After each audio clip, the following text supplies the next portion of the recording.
So today I came back from university. I thought I'm going to make another video, and I've done it. Well, I'm doing it now. Here it is. It's about a particular sort of feeling I've had of music in general going into some steady decline from the 1st of January 2008 and onwards. But then anybody could say that, and it's quite unproven and all that sort of stuff. So I'll try and give some evidence to back up my idea, or something that's unoriginal, which I want to put to you guys. Right, well, let's look back at the noughties, about the years before 2000 to 2007, and see, well, the development of music from then on. Well, see, Britney Spears and Eminem, they were huge, massive. Both of their albums had sold 1 million a week in the US. She was big here, she was still innocent, so to speak. Eminem released an album which had just given a breath of fresh air to the hip hop community and the whole genre at large. What else? Aerosmith had decided to come back and they'll make one of these lavish, massive tours. So did U2.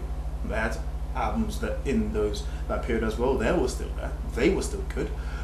What else? Madonna had another reinvention of her image, of herself, of her music, and the like. What else do we have? A then unknown star, Katie Hudson, had released her first album on Red Hill Records. It was a Christian album. And most people there would just take to it as normal contemporary gospel music and don't know anything about it. But little did we know that Capitol Records, EMI, whoever, they'll just change her image or whatever for the sake of selling records. Is she happy with it? I don't know. What else happened in that period of 2000 to 2007? Destiny's Child were there. They had a hiatus. And they came back. And they were still selling. What else happened? Bad Boy Records went under a lull. They had loads of artists coming onto the label and disappearing again. Somebody else has done videos about that, but I'll go into that another time, possibly. What else happened? I don't know. The dance music has had a sort of on-off thing with the charts in America. Not done too well there. Done brilliantly here. We had singles every now and then doing really well here. The charts here. The UK, that is. What else? Michael Jackson was still big. Well, fairly big. His album sales didn't reflect the image that he purported to possess as the king of pop. Still there. Well, Invincible is his last studio album. Still 2 times platinum. His sister was definitely big. Janet Jackson was big. Over the rest of the decade, we would find she'll become big for the wrong reasons. And from a certain point in 2004, her career, well, music just went downwards. But that's another issue. Right, so creatively, what did music have to offer before the 1st of January 2008? Okay, well, we had a lot of good albums. We had, let's take, for the sake of it, Outkast. Outkast were primarily 2 men, Andre 3000 and Big Boy, Antoine Patton and Andre Benjamin.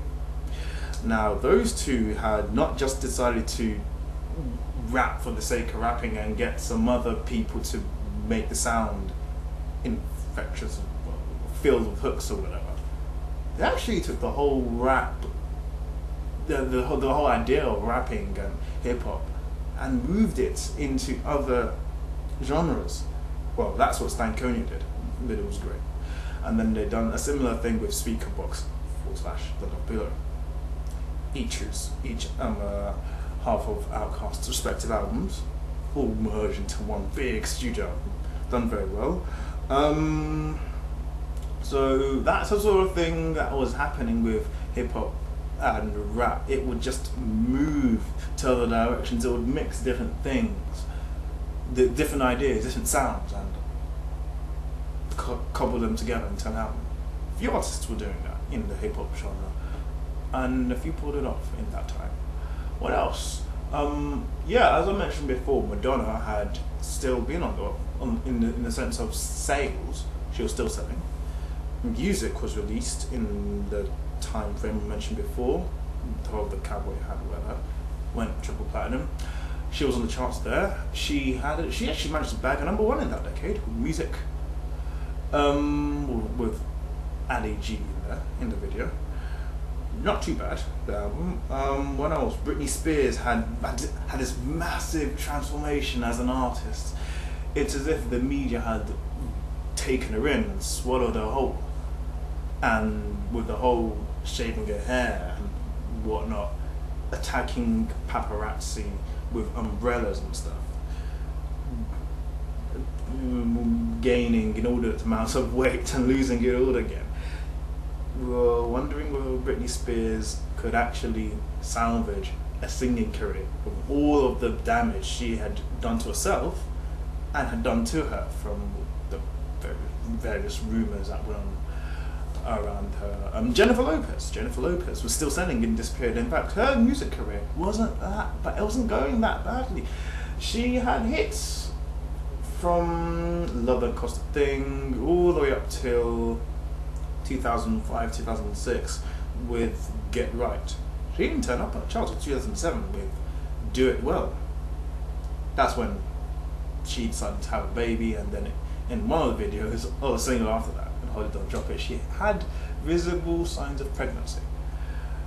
So then her music career suffered as a consequence, in terms of sales. Oh yes, I forgot to mention Whitney Houston. Whitney Houston was, her career had just about taken off in terms of the big roller coaster downwards.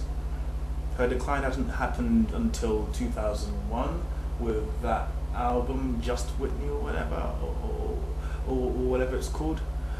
And from then on, the majority of us knew that she was taken over by her substance abuse, her addiction to cocaine, crack cocaine, or whatever. So her career was never going to come back as such, but if she was going to make a comeback, it should have been in those years.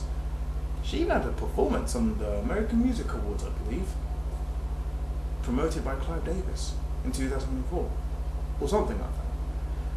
And that's why you could see her voice it hadn't suffered the way you would think it has, but it was going down. And drugs were still taking control of her. She needed rehab. 2006, Amy Winehouse came out with the song Rehab. She had an album. She just emerged onto the music scene. Really good album, actually. Mark Ronson had tweaked her sound a bit as well, which was always going to be a good thing anyway. But